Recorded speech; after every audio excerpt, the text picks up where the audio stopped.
I want to introduce you all to my friend Joel Gaslin.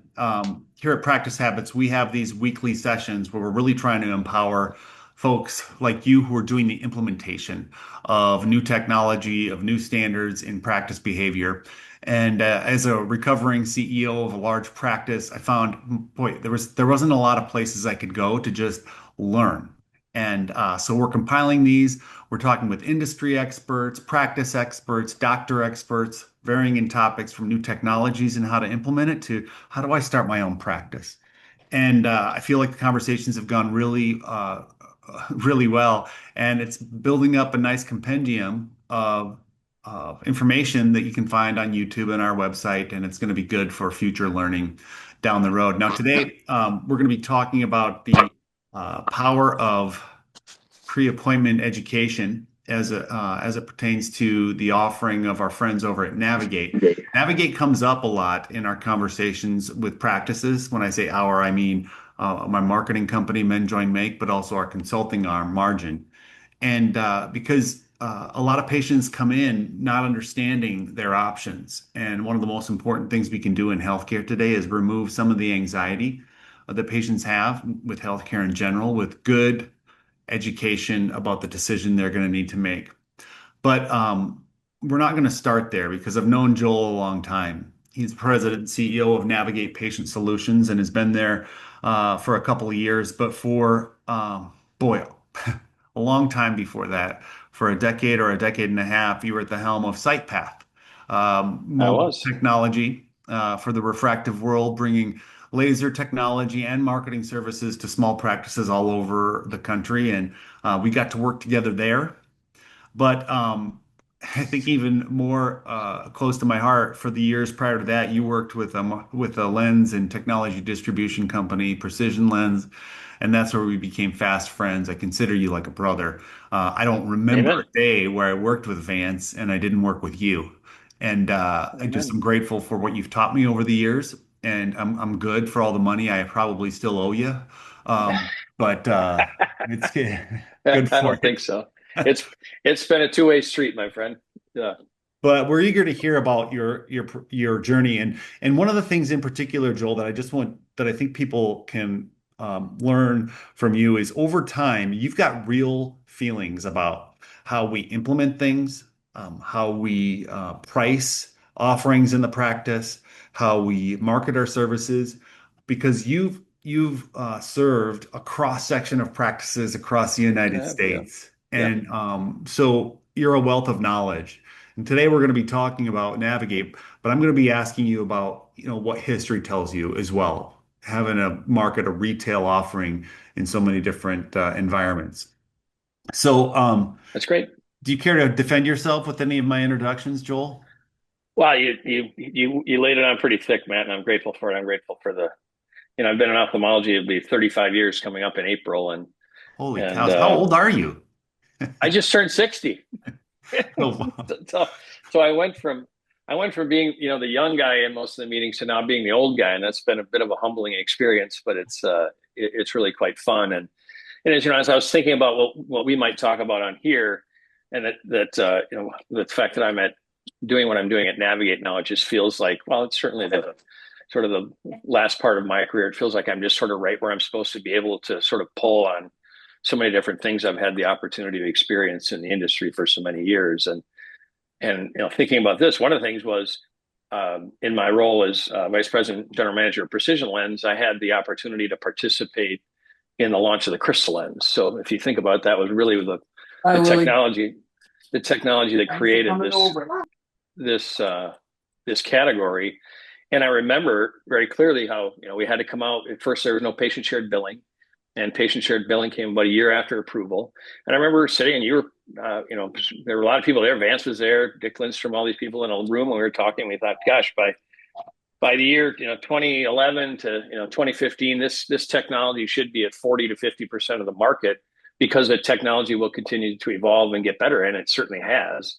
But we haven't seen that market penetration. So that's where I'm very grateful to be trying to help with that now. So Yeah, and listen, I think that an important thing to consider is When things are an investment, and especially when it has to do with your own body, there is this education or inflection point, and there it's either going to come from discomfort or inconvenience or pain, where you decide it's time to do something about it, Right. and then you go into a mode of, okay, so where do I go for the information? And the obvious place to go is your doctor, right? Hmm. But here's some haunting information. So Alcon at the end of 2023 did a survey of providers across the country. They're likely candidates.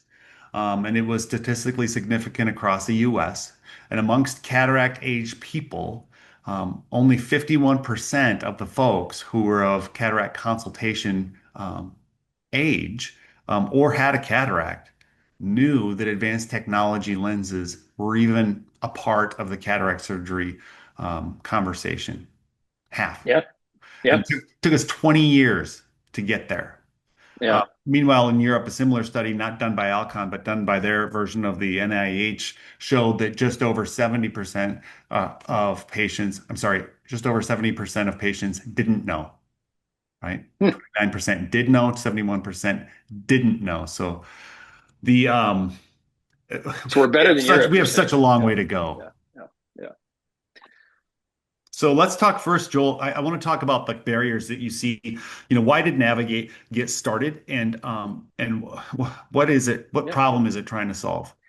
Yeah. So that's a good question. Navigate comes from what I think is a fairly simple insight that you know the the cataract evaluation as it stands for in most practices today is pretty standard. You call, you schedule an appointment, whether it comes in for through a referral or however you end up for a cataract evaluation. You come in and your eyes are dilated. You have a battery of tests. You spend a couple hours seeing different people and looking through all this fancy equipment and all these people in white coats coming and going, and you get a bunch of information. And then you're told, yep, you have a cataract. And then you sit down. You might talk to a counselor. You might talk to someone else, and they say, look, here are some options. Which do you want to do? And somehow we're surprised that most people, the response is, I'll just take what the standard issue is, and I think it's partly a lot of reasons. So the insight behind Navigate was really, well, what might happen if we pulled that process forward? If we said, hey, before people come in, we're going to have them go through a conversation with a real person who is CONT, COA, RN with ophthalmology experience, based on a custom we call it a talk track, but a custom narrative that's developed with each surgeon. So we're using the phrases and the words that they like us to use. And what effect might that have on the rate of advanced technology adoption, but also, and perhaps more importantly, the patient experience and the efficiency that happens in the practice, because that patient shows up more relaxed, more educated, with more sort of targeted questions and a full understanding that they're going to have some choices to make, and maybe even be excited about that. And we really, we teach we coach our navigators to be very aspirational about the procedure and let people know that it truly is a once in a lifetime opportunity, and good things happen. So Well, you're getting into the Navigate method, right? That these are technicians, they're certified. They're able to kind of reshape their career by doing work from their home yeah, office, and you're able to align them with practices. And the nice thing about that is they can log right into the record, which is really, right, I mean, right. what a benefit. But I want to go back to the question at hand, and it doesn't even bother me that you didn't answer it, Joel. Just kidding. The what is the barrier? I mean, why do we even need this? And let me lead you a little bit. Shouldn't patients just do this? Aren't doctors just talking about this? Well, they do, but it's very, the patient shows up and there's just a lot happening, and they don't know what to ask, and frankly they're afraid. And so when they come in and things are happening and there are lots of things going on around them, this, you can probably cite the statistics better than I can, but it's just, patients retain something like 30% of what they hear. So Yeah. when they only hear it at that point in time, and then we get through the exam, then we ask them to make a really important decision. And some practices do say, hey, well, you have a week to think about it, things like that. But most of the patient education tools that are used are static. And so whether we send them a video or we send them some brochures, and you should do all that. But the ability to talk to a person in an unhurried manner is important. And I think patients do feel rushed. I have my wife just went through cataract surgery in early June. I guess I just gave away a HIPAA, but she's my wife, so I guess I think I'm okay there. But she went through it and went to a big practice here in the Twin Cities, and it was there's a lot of moving parts. So the fact that we try and slow it down and give people time. Well, I think that one, I think yes, having time to consider the important decision, that's one thing. I still think there's a lot of practices, and it's why I led with some of that national data that just don't even offer it.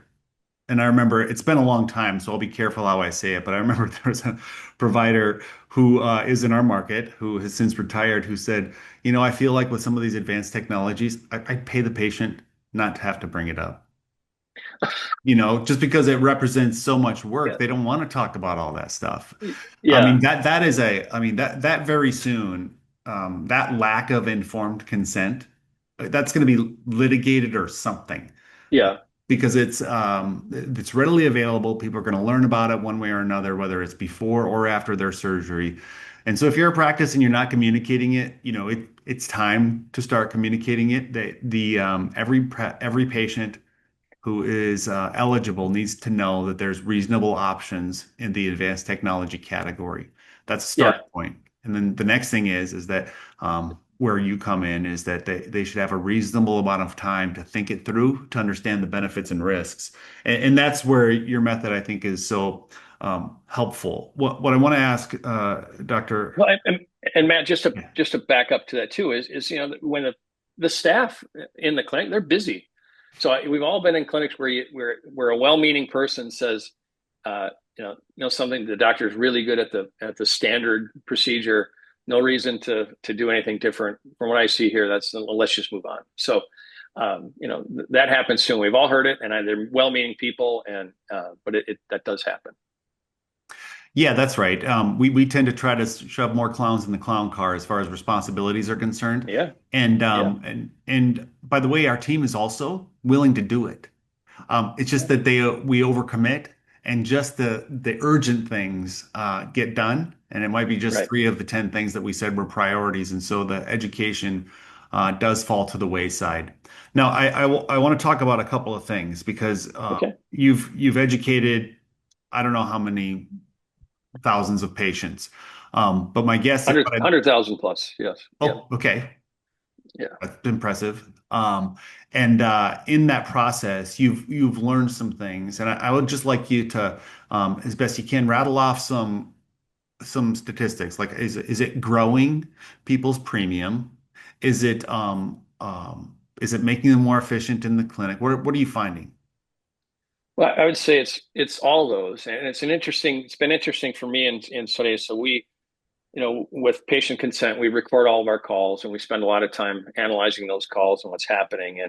And while people sort of start with Navigate for the ostensible value of raising your rate of ATIOL adoption or advanced technology adoption, uh, sometimes I think from listening to it, they stay with us because of some of the time savings that the staff uh, gets, and this time saving that the surgeon gets, and the increase in surgical capture rate that they get, and the patients just come in more relaxed, and so the patient experience is better. So it's really kind of a soup that all gets put together that actually results in an increase in advanced technology adoption. So there's a lot of factors, and what I'm humbled by is when I listen to a lot of these calls is how much time our navigators spend just talking about the cataract procedure in general with the patient. They have, basic questions.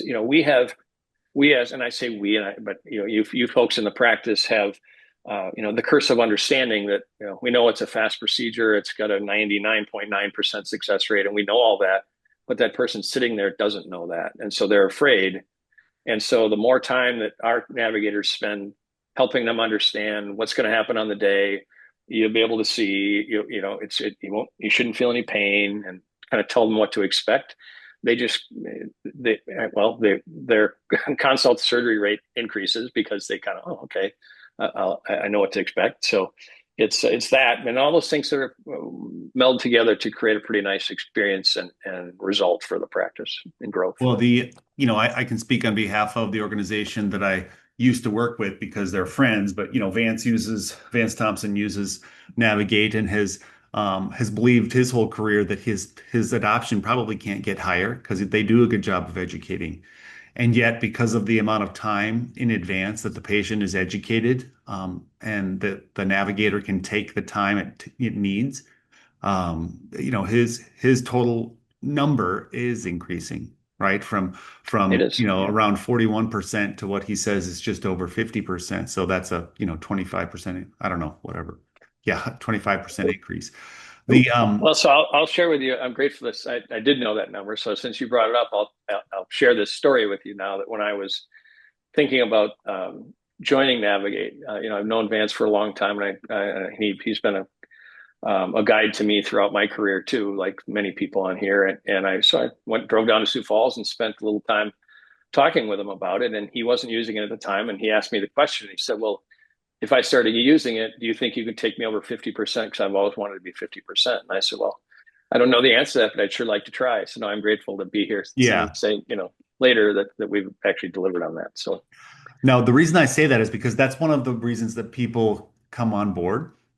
mhm. But the reason that I think that they also stay is because Doug Wallen, his optometrist, says, boy, Nicole, the navigator, every patient comes in talking about her and how thorough she is and how they calm their fears. It saves not having to have the same conversation 14 times in the same day.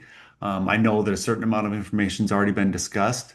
Our no-show rate has been cut in half, right? Because there's been a soft touch with people prior to coming in. There's an emotional connection now, and they know me that I'm accountable to it, and so they feel a kinship and a responsibility to, actually come in for their exam.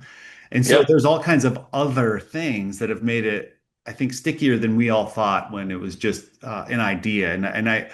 Chris Bonsall, I know you're on the line here. You've been beating the drum for a long time about this technology, but now that we're longitudinally out a couple of years, we didn't always have that data. So how much does that kind of that second wave of information, how much does that come into the first conversations you're having with practices now? Like, you're coming for this, but you'll stay for this. well, it does for me, and if you don't mind, I mean, Chris is on here. He's got his camera on, flip his mic on, and he has more of these conversations every day than I do. So I would Yeah. be foolish of me not to let him take the stage I was and yeah, I was going to let you go first, but I'll take a swing. Yeah, I think that you're spot on. I think a lot of groups are recognizing, um, that there's certainly we call it a maturity of our service, right? You sign on, as you've mentioned a couple times, you sign on with the expectation of these certain results, and you start to recognize these other things, these other maybe more intangible things, or just metrics that are harder to track, the time savings, the patient experience. So yeah, we've started to survey our clients on a little more regular basis and use that in these initial conversations to set the expectation with practices. Like, yes, we want to help you grow your premium lens adoption because we think it's good for patients and it's good for your business. But that's just one of the things you're going to see. Together, we're going to track towards all these other things. And I think it's been eye-opening for us to be able to see all these improved areas that we didn't necessarily go in expecting to see. But it definitely is a little more top of mind for practices, not just looking at premium lenses, but how else can we make just a better experience Mhm. to do more with less in the office? Well, I want to transition to a couple of other branches of your offering that I think are important for people to know about. But those who are on the call, I also want to get you ready to ask some questions here after this. But Joel, you've had some good success, and I know the company is where they want to be from a growth standpoint. You're kind of on pace. But we I are. also know Yep. my mind starts to go crazy because I'm like, man, if they can do this with the discernment that patients require to do advanced technology lenses for cataract surgery. Imagine what they could do for my patients who are glaucoma patients who need to know, man, before they come in, it'd be nice to know that we're going to be offering interventional treatment. My LASIK patients who are like, man, I wish that they knew all about it, the differentiation of our technology when once they schedule. Are you guys growing in any categories like that? Or are you staying completely focused on the cataract world for now? No, that's a good question, and we're still platform building in cataract right now. We have started a pilot program for interventional glaucoma, and that's going well. It's a little bit of a different animal, as you know, like as Vance and I talked about it's a little bit more sort of disease state management because it's just a longer tail on it than there is with cataract. It's more of an acute situation. They know they have to do something, whereas this it's a little more sort of nurturing and so we're developing that capability. And I think once we develop that capability, Matt, LASIK would certainly be um, a logical place for us to go, a pretty quick adjacency for our people, and not from a demand generation standpoint, but more of an education standpoint. We kind of look at and we want to have sort of partnerships and relationships where we can help practices activate patients, educate patients, and then motivate them to take action. That's sort of how we think about the vision for our platform long term. And we are, pardon the pun, focused on ophthalmology now, but ultimately we could see us for one day we look at other specialties that may require sort of a navigator and Hmm. that can increase the experience. But right now we're primarily cataract. We're growing nicely with some partnerships with industry. We've run the business very lean, Matt, as you know, and we don't have a lot of people out running around. We've tried to use a channel partner strategy in the market and work with the manufacturers because, our navigators, they don't talk specific technology other than what the physician tells them to talk about. So, we have had some manufacturers who have wanted us to say, hey, have your navigators talk only about our product, pick your product. And we've said, no, we really want to be Switzerland on the technology because technology changes and we want to be able to help convey to the doctor what the patient is looking for from a lifestyle standpoint and let the physician and the patient decide what the best technology for them is.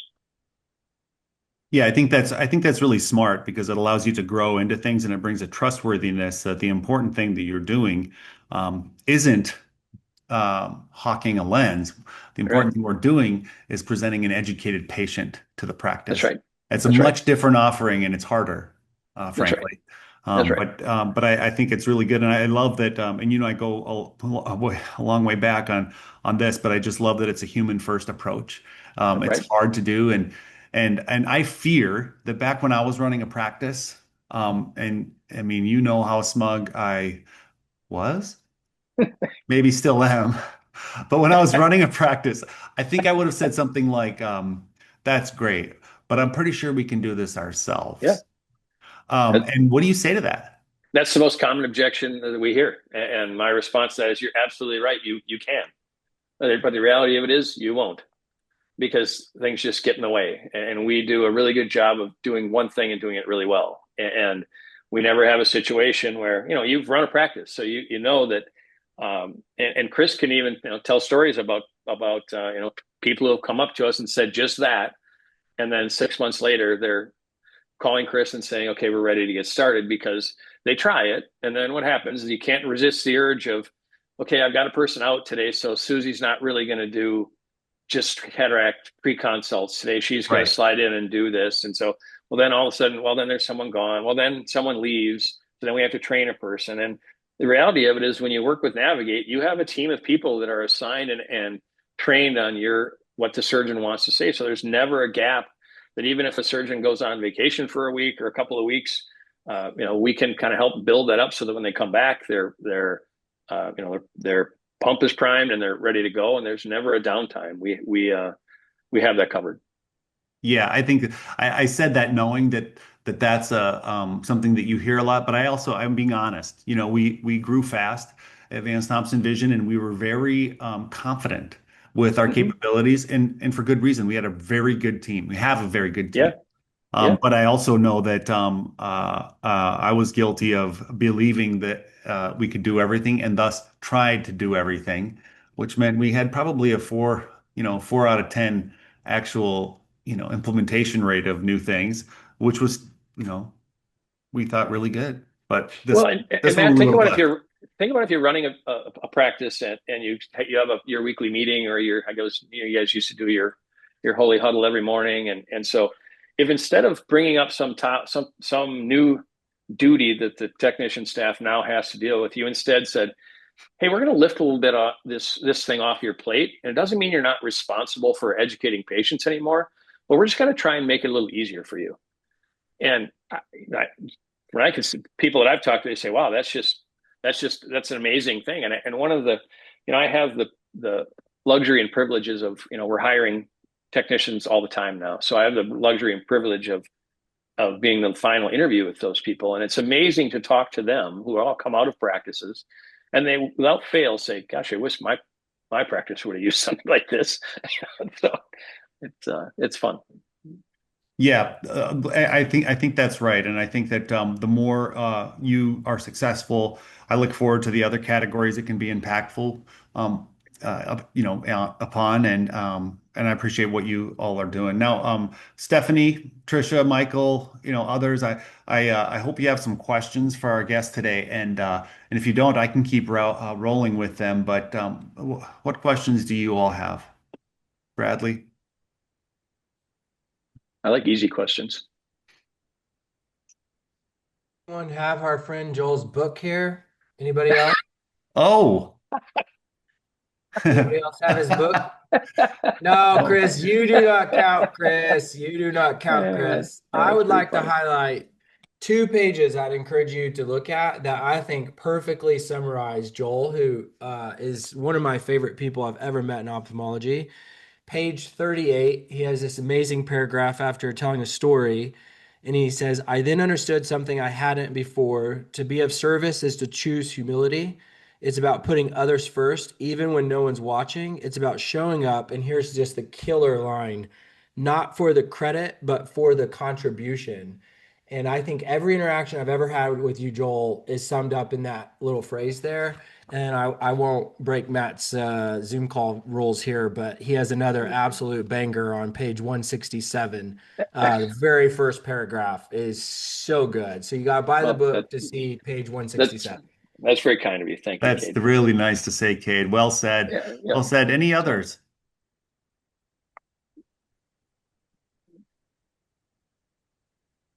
I had a quick question about the mentioning of price in the, I guess, pre-appointment phase. Is that I guess that kind of working against the overall net goal? Do people get scared away by mentioning price prior to, or it seems like it would be kind of counterintuitive to bring it up at that point? yeah, well, that's a good question, and our people will talk about it at the direction of the physician. So if that's not something that they're comfortable with, then we wouldn't. But I would, in the onboarding process, if I were involved, I would challenge people on that. That I think that I, I think just in business, you shouldn't be ashamed of your price, because if the price is the price, and if that does scare them away, then they probably weren't going to buy anyway. So I think what is important is to communicate the value and help the person understand the value that they're deriving from that price, and the price should be commensurate with that value. So if whatever you're doing isn't delivering value, then you can't really expect a price. But I haven't seen that to be a problem. Let's talk about that for a second, Bradley, because I think there's two things. One, and I meant to say this during your topic when we were talking about LASIK, Joel, but the Refractive Surgery Council, Liana Miller's been on this Yeah. meeting before, but their most recent quarterly report, and you can find it on their website, talks about how while laser vision correction, refractive surgery is down across the country, searches and content views are not. And Right. so consumers are still very interested in our offering. And what I'm finding, or what they assert, is that we're not speaking to them in a way that they're consuming. And so they're taking their questions to Reddit or to social media, an open forum where the loudest people are people, and it's a very small percentage, who have had maybe negative experiences. And so we have to be very careful about what content we put out there, and we need to be in more places than we are. And we need to stress how important education is. This plays right into the hands of companies like Navigate. And I just think it's really helpful to know that It's not that the market isn't there, it's that the market isn't listening to the channel we're communicating in. So that's the first thing. The second thing, Bradley, is that I think that over time, and this is just anecdotal from me, but as I talk to practices across the country, what I tend to find is when they do the math of all the work they're doing within their refractive cataract surgery and all the diagnostics, et cetera, they're likely undercharging. And once they Right. have the confidence to start to charge a little bit more, adoption either stays the same or actually increases. And that's not the same as other markets, but what it shows from an economic standpoint is price is still very inelastic in this category. And I think that that's in part because a lot of people still don't know about it. Half of the people who are candidates for cataract surgery don't even know it's an option yet. So we are still at the very early stages of this marketplace. So I think we should communicate price. As a rule of thumb, I believe all of us should try to charge more for our services because of the Yeah. value of spectacle freedom or just lifestyle with vision. But certainly we should not be ashamed of it. And not so much ashamed of it as much as, if we put the effort into creating a great patient experience when they're in our office, we create a really aesthetically pleasing office, by offering price and maybe scaring patients away prior to even showing up and seeing what we have to offer would be a deterrent. You know what I mean? That's more Yeah. that's more my question. And then just to kind of combo off your comment about Leanne and the RSC, as far as the terms being, kind of up in the keywords and the different searches and what have you, I think a lot of that has to do with some concern about safety in the refractive industry. So, Yeah. so searches like, LASIK complications, LASIK nightmares, blindness, those things kind of count towards those searches. So I'm not sure if it's a true indicator of popularity or how, what the real issue is. Yeah, really good point. And I'll refer to myself again as the example. I used to not want our team. We didn't want price on our website. Mm-hmm. We didn't want our phone team to talk about it because we felt like why give them a reason to not come? And if all they're interested in is price, then it's easy to, not choose it. I think that what I learned is that they ask about price because they don't know the other best questions they should be. I mean, price is common amongst everybody. That's why it's called currency, and so, but we do have to at least give them some knowledge, in my opinion, prior to coming in, and just say, listen, it is an investment, but that's why the doctors will go through all the details with you, and they talk about their easy payment options, et cetera, et cetera. But I'm pretty dogged Well, about, and then yeah, I like the way Vance used to give them the checklists, or what did he call it, where he, yeah, the hey, 10-point yeah, checklist. yeah, use this against. So here's our price, but here's what you get, and use and compare it against everybody else. Okay. Yeah. One moment. Fundamentally, I like the idea of being transparent about the pricing, but I'm also apprehensive because I don't want to Understood. short sell our Yep. staff and what we can do to kind of convert people in person by simply scaring them off with a price tag. That's my conundrum. Yeah. It's a good question to continue on with folks, Bradley, and I like that you're asking it. Cool. Any other questions, comments? Bill, Dylan, don't be shy. I have one, and I'm going to try to articulate it as best I can so that it makes sense. I've had a couple distractions while during the meeting, so I apologize. No worries. But so, in your opinion, Joel, and I don't know if Chris is still available, when your navigators have reached out to the patients to make these pre-education calls, do you find that that certain patients from practices who have tools that are, sent out, whether it's a brochure, whether it's mailers, whatever it is, other pieces of the puzzle that are being utilized by the practice that helps those calls be more well received, be more fruitful, so to speak. What else can the practice itself do to help navigators, to do our part essentially? I've been in the tech world, I've been in the cataract world, I've been in the LASIK world, now I'm in the marketing world. We're working on the education portion and doing our part to help patients with materials that we can provide before. And obviously, we've talked about Navigate, but it's not quite budget friendly for us right now. So we're just looking at other ways that in the future that when we could use a service like Navigate, that we've done our groundwork, our footwork, our foundation to help our patients make those calls more fruitful. Yeah, that's a good question, and I'll take a swipe at it, and then if I whiff, then Mr. Bonzel can hop on and help out. But it's a good question, and what we recommend is keep doing what you're doing, and so if you're sending a video and you're sending a packet, and then our navigators can really serve as, because if you think about those things, what's nice about you send them out, but you don't really know if they looked at them or how much they understood. You might get some method or some, your video might tell you, hey, it was open. They watched it for this long, but you really can check for understanding. And that's what our navigators are really good at with, it's a person to person conversation, and they make sure they can ask, and that can all be developed during our onboarding process. What are you sending out? And, how do you want us to interact with that? And we think using those things as complementary, because, if you sort of look at cataract surgery or upgraded cataract surgery from a marketing standpoint, that depending on whose data you look at, you have to have somewhere between 10 to 12 touches before someone really understands a message. So the more time we can get it in front of them, the better way off we are. And you made the comment about that it's not really budget friendly for you. I would suggest that perhaps it's really an investment for you, and that's why when we talk about our we meet monthly with our practices to talk about performance. We really do it like an investment analysis, because, we look at it and say, every dollar you spend with Navigate, you should be getting more than a dollar back. So, that's how we think about it.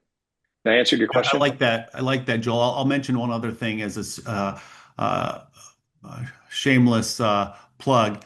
Running also a marketing firm that creates materials like that. We used to say, Joel and I, in meetings that we were having with practices, that I marvel at the place where I bought my lawnmower, a push mower, Yeah. that had a glossy brochure telling me about all of its attributes. When I go to a practice that at the time we were talking about LASIK, that has the same kind of copied sheet, where it's kind of off kilter. Yeah. And there's some dissonance there, right? Yeah. $500 mower versus the $5,000 procedure. And I do think this is it's a worthy investment to communicate the benefits of your offering in a way that is in line with the offering's merits. And I'm going to say that in mortal terms now. We should celebrate vision when we're communicating it. So if you've got a video that has, great things to look at, send it. If you've got a brochure that showcases great artwork, great design, plus it educates them, send it. These are the things that I think we can use to our advantage within our offering. And then, of course, then it's followed up with by a group like this or others. But Bill, question from you. Yeah, Thanks, Bill. I also wanted to welcome your biceps to the call. What's up? Yeah. Hey, Bill. now you distracted me. Yeah. Hey, Joel, how are you? Good to see you, man. Doing well. Nice. So I was on a phone call yesterday with Care Credit and key opinion leaders, and we talked about laser-based refractive versus RLE and education and all that, and the common theme was that laser-based is down. And one of my the speech that I have around that might be a little different than everybody else's, and basically I look at it like the people that are becoming of age to have laser-based refractive, the young folks don't want to have it done. They simply don't care about glasses and contacts. And in fact, I mentioned this on the call, and one of the other administrators on the call completely agreed with it, in that their focus is in a different place. First off, a lot of them still live at home. They don't have the money or the funds to go out and get laser-based refractive done. But second off, they're more interested in looking like their Snapchat filters than they are getting rid of their glasses and contacts. So, my wife and I were out at a restaurant last night, and we're looking around, and all the servers have no wrinkles. They're completely smooth. And then the focus went on to RLE, and we talked about conversions with refractive lens exchange and even upgrades on cataracts. And everybody who's doing some sort of pre-education is having the best conversions from standard lens to premium lenses. And that just supports what you guys do, Joel. Yeah. It just shows that if you educate them prior, and as you had mentioned, practices, sure, they can do this on their own, but when we started our boomerang program with Brevium, the reason why we got that program going was because practices loved the software, but just couldn't make the phone calls. Right. So Right. Yeah. we filled that void, and that's what you guys do. You fill that void. You make sure that every single patient is called and educated and followed up, and set the stage for the best conversions. That's all I wanted to say. Yeah. Yeah, Yeah. And really good point, Bill. yeah. And we developed a platform, a tech stack behind the scenes that frankly makes it easier that for a practice to do it on their own. They're just not going to develop the tech stack that we have that allows us to communicate data and metrics and training and things that we're doing. So yeah, but thanks, Bill. It's By the way, great so there'll comments. be a nice philosophical, and sorry about the comment, Bill. I just have to give you a hard time. Everybody wants to look like you. Good, No doubt. you're in good shape. Yeah. The there is something in the world today, and especially Western civilization, that I can't really put my finger on, but it's worth studying. And I'm curious about it, which is overwhelmingly people are willing to invest in how the world sees them at a much higher rate than how they see the world. And that there is something there that is both disturbing, right? It's sad, and also boy, it feels like if we know something about that, we might be better off. If we, I want to just dig at that a little bit. Yeah. Everybody, I want to Deep thoughts with Matt Jensen. deep thoughts, right? I want to draw our attention to the session we're having next week. You are seeing that these are happening now on some different days. That's because of some of the availability of some of the folks we're bringing in. It also has to do with some of my availability and looking down the barrel of a couple months out from now, it starts to look like, oh, wow, there's some Thursdays that aren't going to work. And so I hope you hang with us and search to find them. We really want to do it every week. But next week, a good friend and mentor of mine, Bruce Maller, is going to be joining us, and he's going to talk about some of the things he's seen in the world of. I mean, this guy. He's just a wise man. Started Yeah, BSM it is. Consulting, Yep. is really responsible for a lot of the success that Allergan has had on their elective side of their world, and has sold his company a couple of times. Brilliant. He's the surgeon whisperer. And I don't ask this very often, but this is one that I'd really like you to promote.